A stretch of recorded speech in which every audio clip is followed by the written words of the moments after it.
I don't know what's more terrifying. Carolyn Levitt's smug plastic smile as she defends defunding UNICEF, or the fact that she represents the mouthpiece of an administration that openly treats humanitarian aid like it's garbage. The sheer audacity of calling 9 billion in aid crap isn't just offensive, it's depraved. It tells me everything I need to know about the moral rot at the core of American leadership. Let me be clear. This isn't about partisanship anymore. This isn't about Democrat versus Republican. This is about predator versus prey.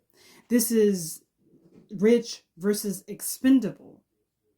This is about sociopaths in suits making decisions that sentence children, literal children, to starvation, displacement, and death, all the while laughing in press briefing and polishing the boots of the billionaire class. You can't pretend this is about fiscal responsibility when Jeff Bezos makes that in a day. This is cruelty, calculated, cowardly cruelty. UNICEF isn't some optional vanity project. It's not a yacht subsidy or a military contractor's bonus. This is last thread of a lifeline for displaced families, war-traumatized children, famine-ravaged villages, and disaster zones that get less press coverage than a celebrity wardrobe malfunction.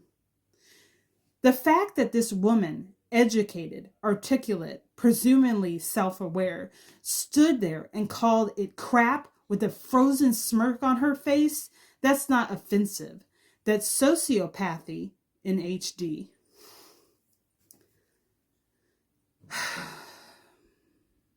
Let's talk about representation. When someone holds public office, when someone steps behind that press podium, with this presidential seal behind them, they don't just represent their administration. They represent every working class parent choosing between rent and groceries, every immigrant praying for shelter, every disabled child denied a future because the money that could have saved them was deemed non-essential by some pale, platinum-spewed bureaucrat who's never missed a meal in their life. And we're supposed to what? Sit quietly, smile politely while they starve our programs and feed their donors? No, absolutely not. I'm not here to be agreeable. I'm not here to stroke egos. I'm here to tell the truth. This is villainy. This is exactly what you'd expect from a comic book supervillain. Only it's real. It's happening right now. And it's legal because the monsters wrote the laws.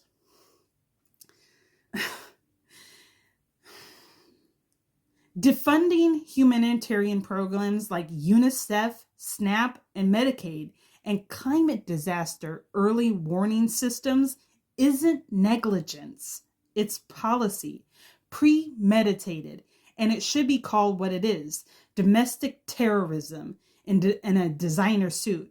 You are actively engineering a society that thrives on suffering. You are knowingly setting fire to the very safety nets that prevent collapse and calling it beautiful. What the hell does America even stand for anymore? We scream about freedom while incarcerating children at the border. We preach family values while slashing childcare assistance and maternal health care. We glamorize patriotism while veterans rot on the streets, abandoned by the same flag that they bled for. You think God would bless this country? Let me tell you something. As an atheist, I even know the God they claim to serve would be disgusted.